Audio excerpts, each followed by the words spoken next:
सबरी अपने गुरुदेव से पूछ नहीं पाई कि गुरुदेव प्रभु कब आएंगे। गुरुदेव चले गए। सबरी को विश्वास कि गुरुदेव ने कहा है भगवान आएंगे, तो आज भी आ सकते हैं और अभी भी आ सकते हैं और कभी भी आ सकते हैं, क्योंकि काल का निर्धारण तो गुरुजी ने किया नहीं था। गुरुजी ने कहा था भगवान यहीं आएंगे। अब सबरी ने सोचा कब आएंगे ये तो पता नहीं है, इसलिए मुझे तो हर क्षण तैयार रहना चाहिए। कब पता नहीं भगवान किधर से आ जाएं, ठाकुर जी किधर से पधार जाएं, कब आ जाएं, इसलिए हर समय उनके स्वागत की मुझे तैयारी रखनी चाहिए। और गुरुदेव के वचन में दृढ़ विश्वास, गुरुजी ने कहा है भगवान आएंगे तो आएंगे। गुरु के वचन में जिसको प्रतीति नहीं होती उसे कभी सिद्धि की प्राप्ति नहीं होती। गुरु के वचन प्रतीत न जेहि, सपने सुगम न सुख सिद्धि तेरी। सपने में भी उसे सुख और सिद्धि की प्राप्ति नहीं होती। इसलिए गुरु के वचन में दृढ़ विश्वास होना चाहिए।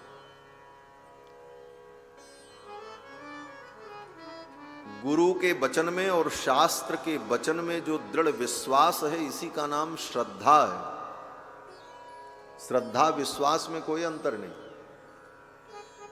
श्रद्धा की जो परिभाषा कही गई वो यही कही गई है, शास्त्र गुरु वाक्येषु विश्वासः श्रद्धा। शास्त्र में और गुरुजनों के वाक्य में जो विश्वास होता है उसी का नाम श्रद्धा है। केवल शब्द का अंतर। श्रद्धा स्त्रीलिंग शब्द है और विश्वास पुल्लिंग शब्द है। विश्वास हुआ, श्रद्धा हुई, ऐसा कहा जाता है। अर्थ दोनों का एक ही। तो गुरु में और शास्त्र के वचनों में विश्वास हो, इसी का नाम श्रद्धा है। और गुरु के वचन में विश्वास हो, उसी को सिद्धि की प्राप्ति होती है। गुरु के वचन प्रतीत न दे, गुरु के वचन प्रतीत न दे, सपने सुगम न सुख सिद्धि तेरी, सपने सुगम न सुख सिद्धि तेरी।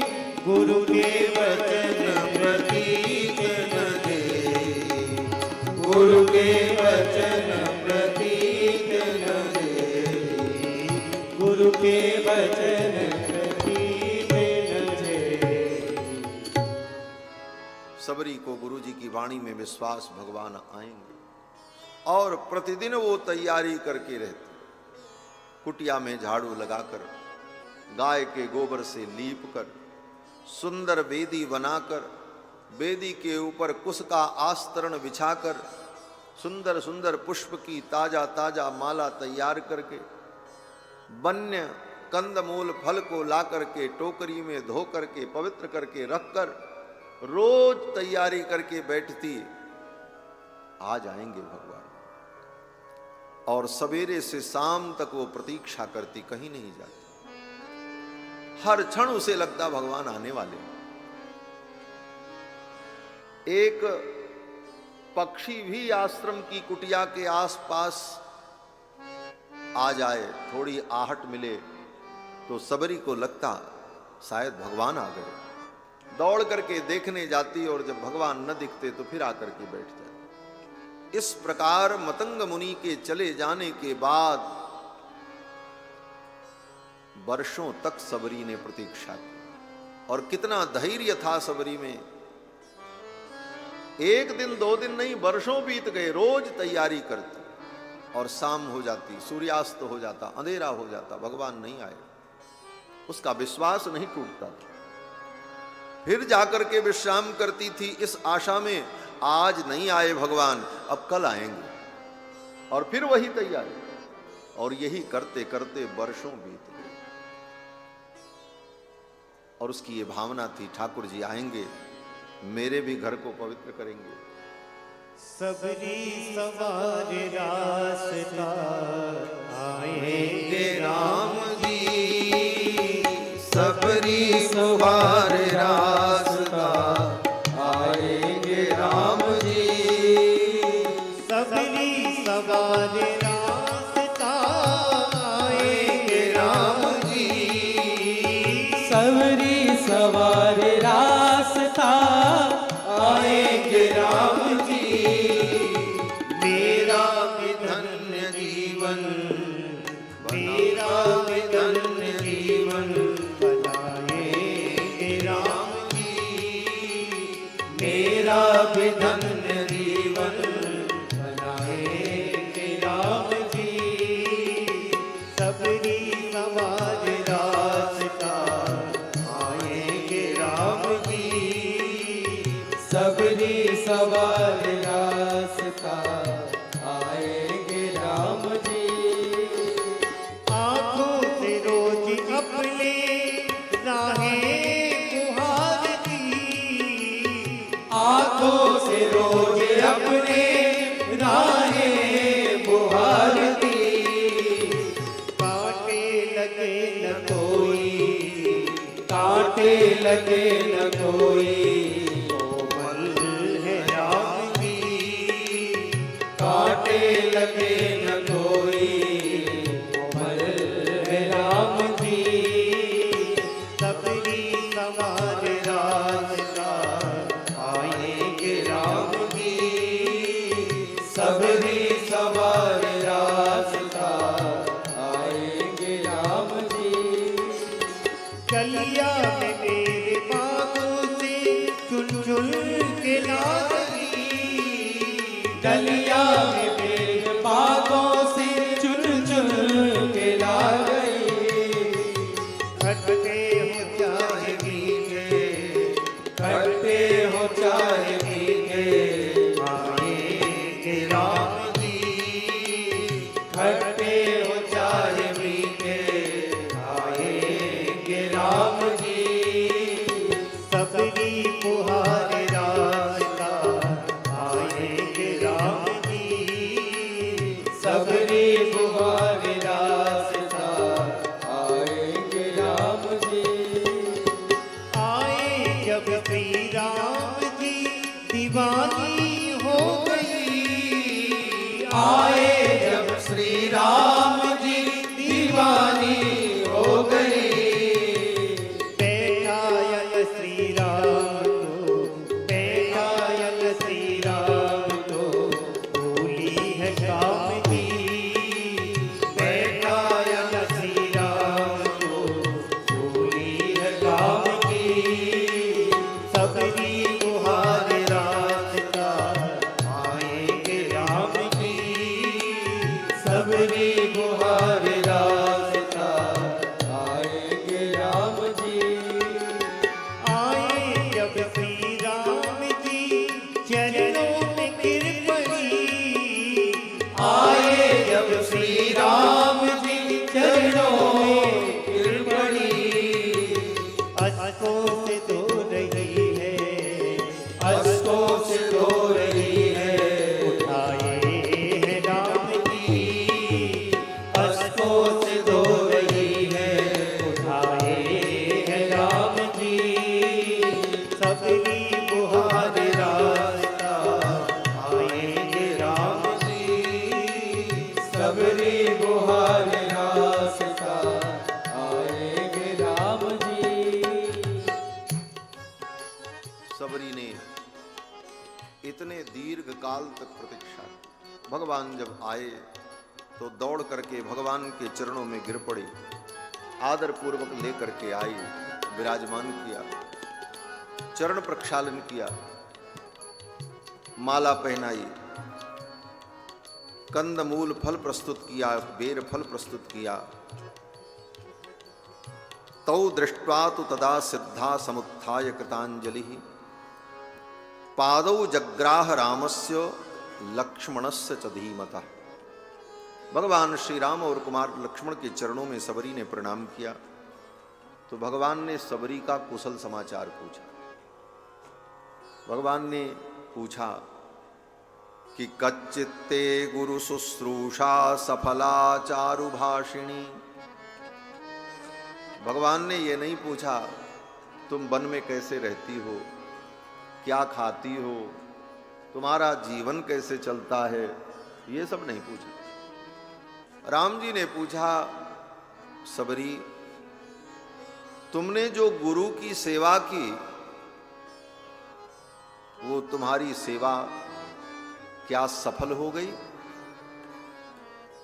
कच्चित ते गुरु शुश्रूषा सफला चारु भाषिणी। गुरु की जो सेवा तुमने की, तुम्हारी वो सेवा सफल हुई। सबरी ने कहा, प्रभु आप पधारे, आपका दर्शन हुआ, गुरु सेवा सफल हो गई। यही तो गुरु सेवा का फल है। रामेण तापसी पृष्ठा सा सिद्धा सिद्ध सम्मता, सशंस सबरी वृद्धा रामाय प्रत्यवस्थिता, अद्य प्राप्ता तपस्सिद्धिस्तव संदर्शनान्मया। आपके दर्शन से आज मेरी तपस्या सफल हो गई और गुरुदेव की हमने जो सेवा की थी वो सेवा सफल हो गई। आज उनकी वाणी सिद्ध हो गई, आप पधारे। सबरी ने भगवान को बेर फल दिया खाने के लिए और कहा कि मया तो संचितम वन्यम विविधम पुरुषर्षभ, तवार्थे पुरुष व्याघ्र पंपायास्तीर संभवम। पंपा सरोवर के तीर पर जो वृक्ष हैं, उन वृक्षों से चुनकर इन फलों को मैं लाई हूं, आप इन्हें खाओ।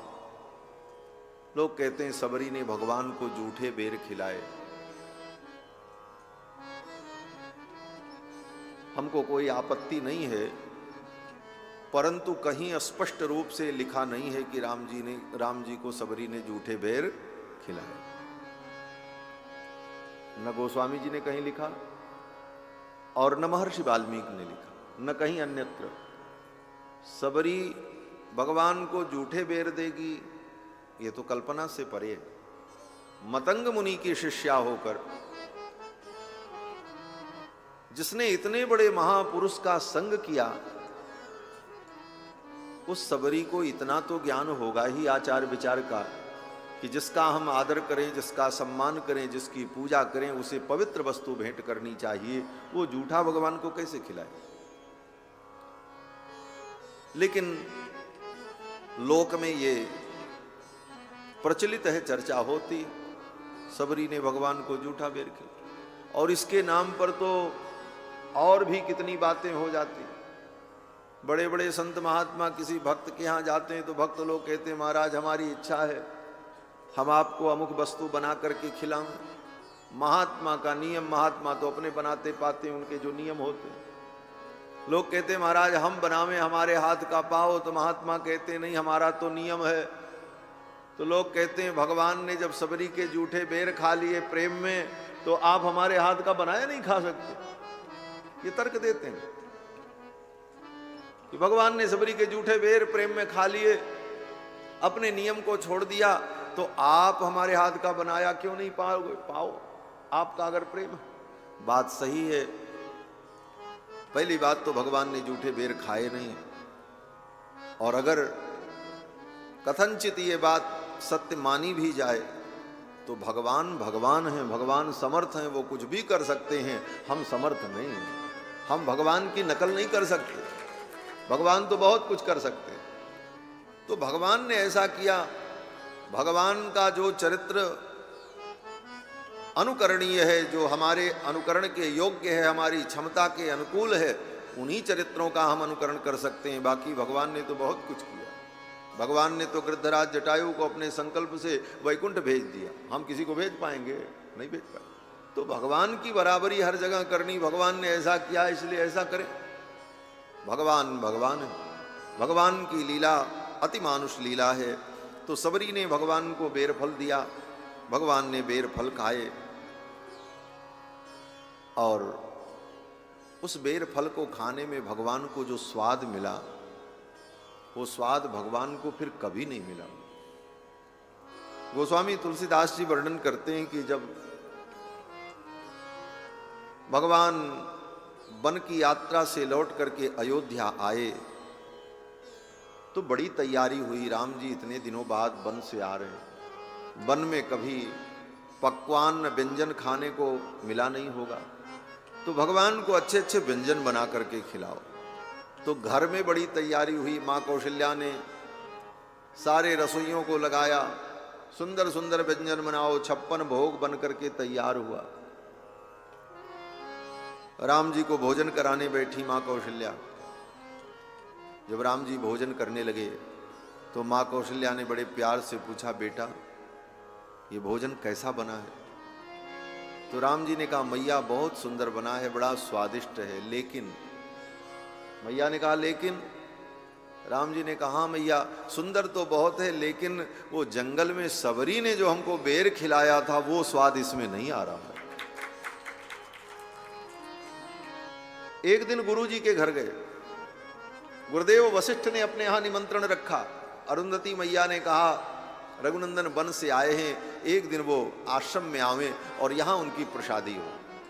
मां अरुंधति ने अपने कर कमल से सुंदर व्यंजन बनाया और रघुनाथ जी को परोस करके जब भोजन खिलाने लगी तो मां अरुंधति ने कहा, राम ये व्यंजन कैसा लग रहा है, कैसा स्वाद है?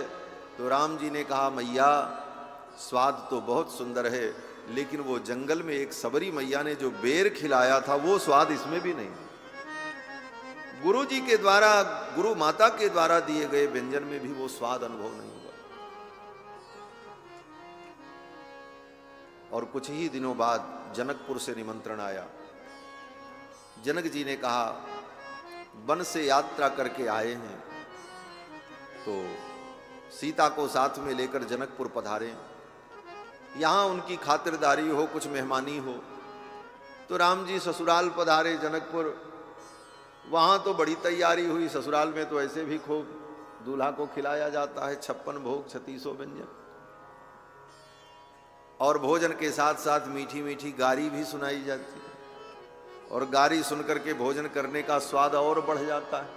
गोस्वामी तुलसीदास जी कहते हैं, पंच कवल करी जेवन लागे और गारी गान सुनी अति अनुराग। गारी सुनकर के और अनुराग बढ़ता। वहां भी भोजन हुआ। वहां जब सासू माँ ने भोजन कराया तो सासू माँ ने पूछा, कंवर जी, रघुनाथ जी भोजन कैसा लगा? तो राम जी ने कहा, मैया भोजन तो बहुत स्वादिष्ट है, लेकिन वो जंगल में हमको सबरी मैया ने जो खिलाया था वो स्वाद यहां भी नहीं। घर गुरु गृह प्रिय सदन सासरे, जहां जब भई पहुनाई। जहां जहां राम जी की पहुनाई हुई तब तह कहीं सबरी के फलन की रस माधुरी न पा। कहीं भी सबरी के फल का वो स्वाद राम जी को नहीं मिला।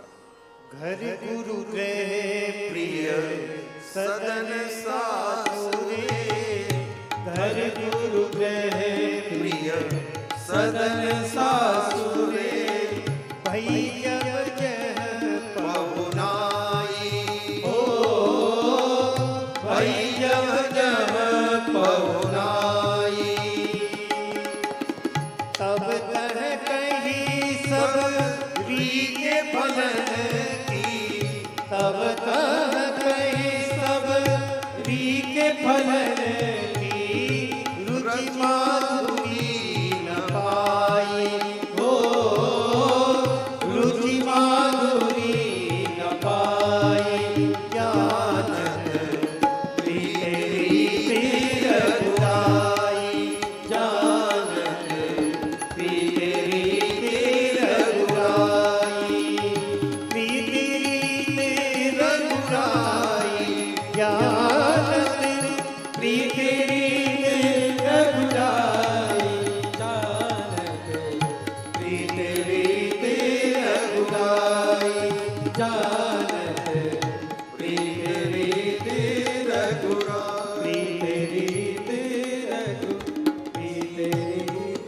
रघुराई, भगवान ने यही कहा कि सबरी के फल में जो स्वाद था वो स्वाद हमको फिर कभी नहीं मिला। फिर शायद सबरी के बेर का वो फल का स्वाद भगवान को फिर सीधे द्वापर युग में ही मिला। और द्वापर युग में कब मिला? जब भगवान विदुर जी के घर पधारे और विदुरानी ने केले का छिलका खिलाया, तब वो स्वाद मिला राम जी। वो स्वाद ठाकुर को कभी कभी मिलता है। वस्तु में स्वाद नहीं होता। खिलाने वाले व्यक्ति की भावना और प्रेम में स्वाद होता है। वह प्रेम भगवान को फिर द्वापर युग में ही मिला। तो सबरी पर भगवान ने करुणा की और फिर भगवान ने सबरी को नवधा भक्ति का उपदेश किया। गोस्वामी तुलसीदास जी महाराज वर्णन करते हैं कि भगवान ने सबरी को नवधा भक्ति का उपदेश किया। भगवान ने कहा कि नवधा भगति कहूं तो ही पाही, सावधान सुन धर मन माही। हे सबरी, मैं तुमको नवधा भक्ति बता रहा हूं। इस नवधा भक्ति को सावधानी पूर्वक सुनो और सुन करके इसको तुम अपने मन में धारण करना। सावधान सुन धर मन माही। भगवान ने यह नहीं कहा कि इसको बुद्धि में रखना। भगवान ने कहा ये भक्ति मैं जो तुम्हें बता रहा हूं इसको मन में रखना। भक्ति को अगर बुद्धि के माध्यम से हम करना चाहें तो भक्ति कभी नहीं हो पाएगी। इसलिए भक्ति बुद्धि से नहीं होती, भक्ति मन से होती है। बुद्धि तर्क प्रधान होती है, बुद्धि तो तर्क करती है और तर्क करने वाली बुद्धि तर्क ही करती रह जाएगी कि भक्ति करने से कुछ होता भी है। ये राम राम कहने से राम जी मिलेंगे? बुद्धि कहेगी नहीं मिलेंगे। बोले क्यों? बोले रोटी रोटी कहने से कहीं रोटी मिलती है। तर्क ये भी है। लोग कहते रोटी रोटी कहने से कहीं रोटी मिलती है, तो फिर राम राम कहने से राम जी कैसे मिले? बुद्धि ऐसे कुतर्क करने लगती है। इसलिए बुद्धि से भक्ति नहीं होती, भक्ति तो मन से होती है। मन का काम है मानना और बुद्धि का काम है जानना। बुद्धि कहती हम जान लेंगे तब हम मानेंगे, और मन बोले मन कहता हम मान लेंगे जानेंगे बाद में, देखा जाएगा, पहले तो मान ले। तो मन मानता है और बुद्धि जानती है, दोनों का समन्वय अंत में होता है। लेकिन अगर बुद्धि को पहले लगाएंगे बोले तो कभी भगवान की भक्ति जीवन में कर ही नहीं पाएंगे। इसलिए मन भगवान में लगा। भगवान ने कहा सावधान सुन धर मन माई। नवधा भगत कहो तो ही पाही, नवधा भगत कहो तो ही पाही, सावधान सुन धर मन माही। सावधान सुन धर मन माही। प्रथम भगति संतन कर संगा, प्रथम भगति संतन कर संगा। शरीरति मम कथा प्रसंगा, दूसर रति मम कथा प्रसंगा। गुरुपद पंकज सेवा तीसर भगति अमान। गुरुपद पंकज सेवा तीसर भगति अमान। चौथी भगति मम गुण गण, करहि कपट तज गान। चौथी भगति मम गुण गण, करहि कपट तज गान। मंत्र जाप मम दृढ़ विश्वासा, मंत्र जाप मम दृढ़ विश्वासा। पंचम भजन सुवेद प्रकाशा, पंचम भजन सुवेद प्रकाशा। छठम शील विरत बहु कर्मा, छठम शील विरत बहु कर्मा। निरत निरंतर सज्जन धर्मा, निरत निरंतर सज्जन धर्मा। सातम सममुई मैं जग देखा, सातम सममुई मैं जग देखा। होते अधिक संत कर लेखा, होते अधिक संत कर लेखा। आठम जता लाभ संतोषा, आठम जता लाभ संतोषा। सपने नहीं देखी पर दोषा, सपने नहीं देखी पर दोषा। नवम सरल सब संचल हीना, नवम सरल सब संचल हीना। मम भरोस ही हर्ष न दीना, मम भरोस ही हर्ष न दीना। नो एको जिनके होई, नौ एको जिनके होई। नारी पुरुष सचराचर कोई, नारी पुरुष सचराचर कोई। तो अतिशय प्रिय भामिनी मोरे, सो अतिशय प्रिय भामिनी मोरे। सकल प्रकार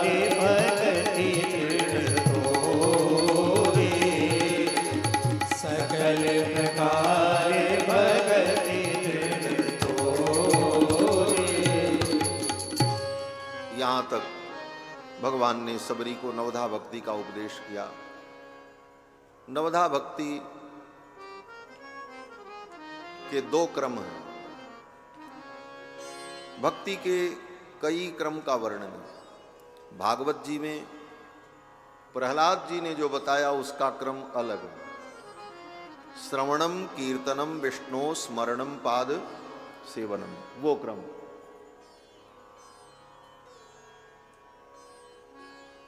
और नारद पांचरात्र आगम में अष्टधा भक्ति का वर्णन है। नवधा नहीं, अष्टधा भक्ति।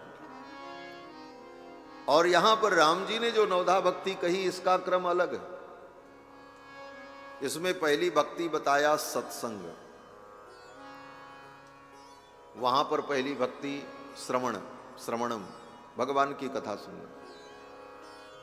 और यहां पर श्रवण भक्ति को दूसरी भक्ति कहा राम जी ने। प्रथम भक्ति क्या बोले? संतों का संग। ये भक्ति के नवधा भक्ति के दो क्रम हैं। दोनों क्रम का गोस्वामी जी ने संकेत किया।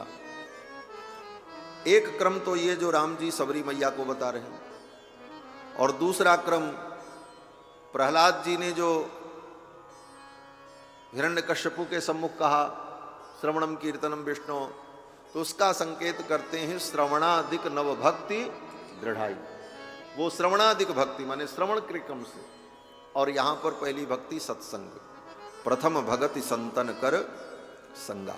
भगवान कहते हैं पहली भक्ति यह है कि संतों का संग। प्रथम भगति संतन कर संग।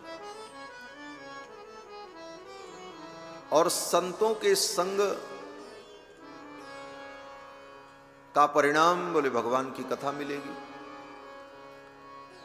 तो पहली भक्ति संतों का संग, और संतों के संग में कोई नियम नहीं। आगे जितनी भक्ति राम जी ने बताई सब भक्ति में नियम लगाया, शर्तें लगा दी हैं राम जी ने। लेकिन पहली भक्ति में कोई शर्त नहीं। भगवान कहते हैं प्रथम भगति संतन कर संगा। पहली भक्ति तो है संतों का संग करो बस। और जब दूसरी भक्ति बताया तो भगवान कहते हैं दूसरी रति मम कथा प्रसंगा। मेरी कथा सुनना ये दूसरी भक्ति है, लेकिन इस भक्ति में शर्त ये है कि कथा में रति हो, प्रेम हो। और कथा में रति नहीं, प्रेम नहीं, तो कथा श्रवण भक्ति भी सफल नहीं। तीसरी भक्ति बताई गुरुपद पंकज सेवा तीसर भगति अमान। गुरु के पद पंकज की सेवा करना ये तीसरी भक्ति है। लेकिन इसमें भी शर्त है। क्या शर्त? बोले अमान, मान रहित होकर, गर्व रहित होकर, अभिमान रहित होकर गुरु के पद पंकज की सेवा करे। गुरु पद पंकज सेवा तीसर भगति अमान। ये अमान होना ही बड़ा मुश्किल हो जाता। अनारंभ अनिकेत अमानी, ये होना ही बड़ा कठिन है। बड़े से बड़े लोग गुरुओं की सेवा करते हैं, लेकिन सेवा के बाद कहीं न कहीं मन में अभिमान आ जाता, हम इतना करते। अमान होकर गुरु की सेवा करे तो गुरु भक्ति, ये तीसरी भक्ति। चौथी भगति मम गुण गण करई कपट तजिगा। चौथी भक्ति भगवान के गुण का गान, भगवान के गुणों का गायन करना, ये चौथी भक्ति भगवान ने बताई। लेकिन इसमें भी शर्त है। बोले क्या? बोले करहि कपट तजिज्ञान, कपट का त्याग कर। कपट क्या है? बोले वही कपट जो भागवत के प्रारंभ में वेदव्यास जी कहते हैं धर्म प्रोज्झित कहितवोत्र परमो, वही कहते कपट। भगवान के गुण का गान करो, लेकिन अगर उसमें कपट है कि इसका फल हमको क्या मिलेगा, इसका लाभ क्या होगा, इन सारी भावनाओं से भगवान का गुण कीर्तन हो तो फिर वो भक्ति सफल नहीं। कपट का त्याग कर, करई कपट तजिगान। पांचवी भक्ति भगवान ने बताई कि मंत्र जाप मम दृढ़ विश्वासा पंचम भजन सुवेद प्रकाशा। पांचवी भक्ति क्या है? बोले मंत्र का जप। गुरु जी ने जो मंत्र दिया, जो मंत्र हमें प्राप्त हुआ, उस मंत्र का जप हो। मंत्र जाप। लेकिन मंत्र जाप में शर्त क्या लगाई भगवान ने? बोले दृढ़ विश्वासा, दृढ़ विश्वास। मंत्र रोज हम जपें और विश्वास नहीं। मंत्र तो जपते हैं, बोले नियम लिए हैं 10 माला 21 माला इतना करेंगे, लेकिन मन में विश्वास नहीं कि जपने से कुछ होगा, होगा कि नहीं होगा। अगर अविश्वास हुआ तो जपते जपते माला घिस जाएगी, कुछ होने वाला नहीं। मंत्र जाप मम दृढ़ विश्वास, दृढ़ विश्वास। और दृढ़ विश्वास हो गया तो फिर बहुत जपने की जरूरत नहीं। कम में भी, अल्प में भी आपको सफलता मिल जाएगी, आपका उद्देश्य आपको प्राप्त होगा। लेकिन दृढ़ विश्वास, श्री प्रियादास जी महाराज भक्तमाल में टीका में कहते हैं कि विश्वास से मंत्र का जप किया तो परिणाम क्या? बोले जपत ही श्यामजू ने मूर्ति दिखाई। एक बार सकृत उच्चारण मात्रेण ददाति परमम पदम। जो मंत्र गुरु ने दिया उस मंत्र में दृढ़ विश्वास हो तो शास्त्र तो यहां तक कहता है कि सकृत उच्चारण मात्रेण, एक बार बस गुरु जी ने जो मंत्र दिया, एक बार विश्वास से उच्चारण हो, उतने मात्र से उसको परम पद की प्राप्ति होगी। सकृत उच्चारण मात्रेण ददाति परमम पदम, जपते ही श्यामजू ने मूर्ति दिखाई। लेकिन विश्वास नहीं होता। हम मंत्र जपते हैं, सब करते हैं, लेकिन विश्वास कहीं न कहीं कमजोर बना रहता है। और जैसा विश्वास होता वैसे फल होता है, जैसी भावना होती वैसा फल होता है। जादृशी भावना जस्य सिद्धिर भवति तादृशी। जैसी भावना होगी सिद्धि भी वैसी होगी। और दुर्भाग्य जीव का कि डॉक्टर पर विश्वास हो जाएगा, पुलिस पर विश्वास हो जाएगा, कोर्ट कचहरी पर विश्वास हो जाएगा, भगवान पर ही विश्वास नहीं होता, मंत्र पर विश्वास नहीं, शास्त्र पर विश्वास नहीं होता। स्वल्प पुण्यवताम राजन विश्वासो नहीं जायते। पुण्य की कमी होने के कारण, सत्कर्म का अभाव होने के कारण विश्वास नहीं होता, और विश्वास नहीं होता तो फिर फल नहीं होता। भगवान कहते हैं मंत्र जाप मम दृढ़ विश्वास, पंचम भजन सो वेद प्रकाशा। ये 5वीं भक्ति है। और 6वीं भक्ति बोले छठ दम शील बिरत बहुकर्मा निरत निरंतर सज्जन धर्मा। ये 6वीं भक्ति। छठदम शील, अपनी इंद्रियों को विषय में जाने से रोक लेना। इतना दम तुम्हारे अंदर हो, इसी का नाम दम है। इंद्रियों को विषय में जाने से हम रोक लें, इसका नाम दम। छठ दम शील। और हमारे अंदर सील हो, संकोच। और विरत बहुकर्मा, बहुत प्रकार के कर्मों से हम विरत हो जाएं। बहुत कर्मों में हमारी प्रवृत्ति होगी तो फिर भक्ति में हम आगे नहीं बढ़ पाएंगे। बहुत सारे कर्मों में प्रवृत्ति हो, ये भी कर लें, ये भी कर लें, ये भी लिखा है, ये भी हम कर डालें, ये लिखा है इसका फल ये है, ये भी कर डालें, बोले सब करने के चक्कर में कुछ नहीं कर पाए। विरत बहुकर्मा। लेकिन शर्त क्या है? बोले इस 6वीं भक्ति में शर्त यह है कि निरत निरंतर सज्जन धर्म, सज्जनों के धर्म का अनुसरण करते रहो, ये शर्त है। और 7वीं भक्ति बोले सातों सम मोहिमय जग देखा। ये 7वीं भक्ति। भगवान कहते हैं सारे संसार को मेरे ही रूप में देखो। सातों सम मोहिमय जग देखा, सी राम में सब जग जानी।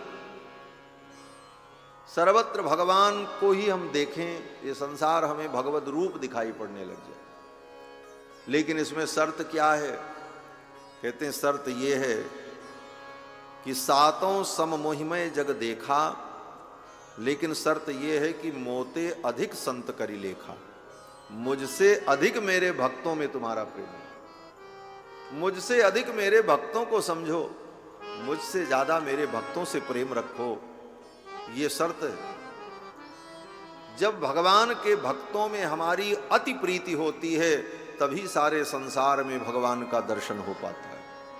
भगवान के भक्तों में अति प्रीति नहीं हुई तो चौपाई चाहे जितना गाते रहो, सी राम में सब जग जानी, सी राम में सब जग जानी, कहीं सीताराम जी नहीं दिखते हो।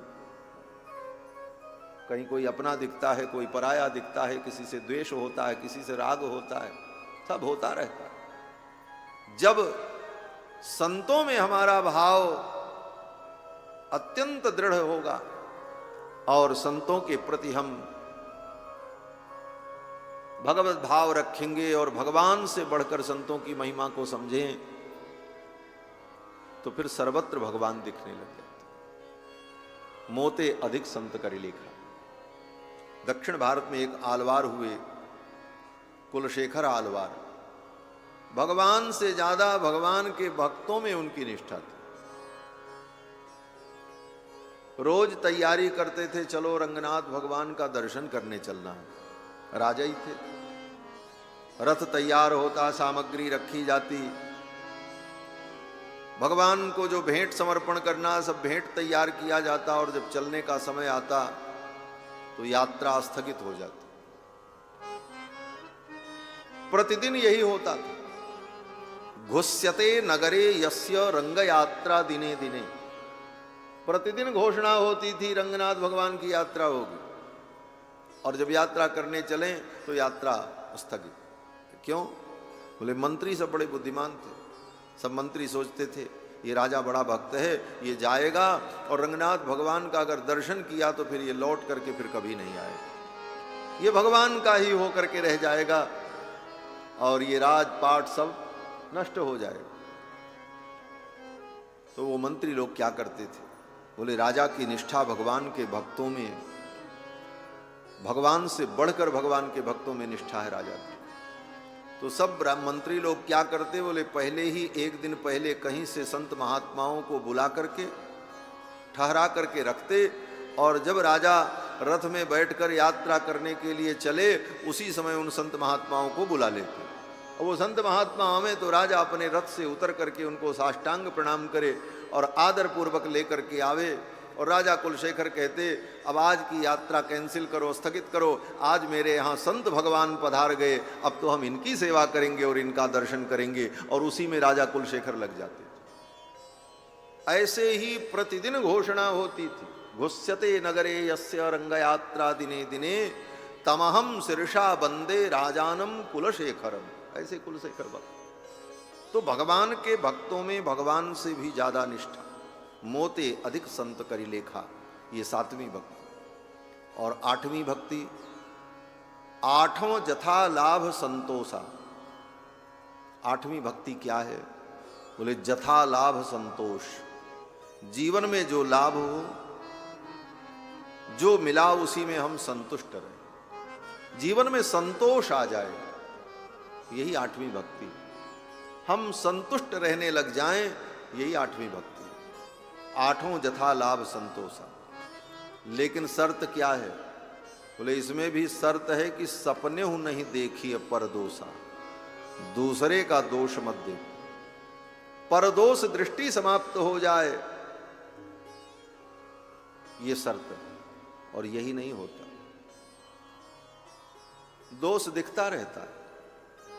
सवेरे से शाम तक हम दूसरों में ही दोष देखते रहते। पर दोष दर्शन समाप्त हो जाए तभी जीवन में संतोष आएगा, और यही 8वीं भक्ति है। और यही गोकर्ण जी महाराज अपने पिता आत्मदेव से कहते, अन्यस्य दोष गुण चिंतन मासु मुक्त्वा सेवा कथा रसमहो नितराम पिबत। तो ये 8वीं भक्ति। और 9वीं भक्ति कहते नवम सरल सब सन छलहीना। 9वीं भक्ति क्या है?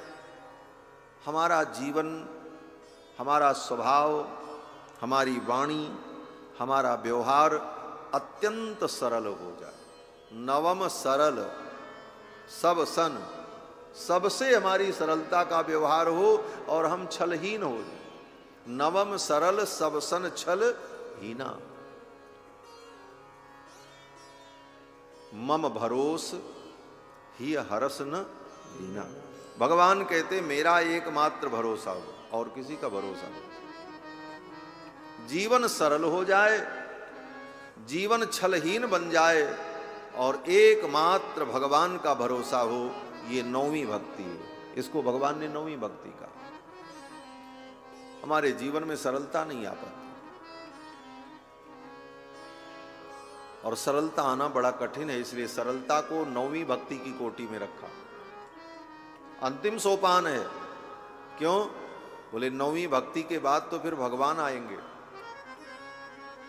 9 कन्याओं के बाद ही तो करदम महर्षि को कपिल भगवान मिले। वो 9 कन्याएं ही नवधा भक्ति का प्रतीक है। तो नौवीं भक्ति के बाद भगवत प्राप्ति। और नौवीं भक्ति क्या है? बोले सरल होना, क्योंकि सरल को ही भगवान मिलते। सरल को भगवान बड़ी सरलता से मिल जाते हैं।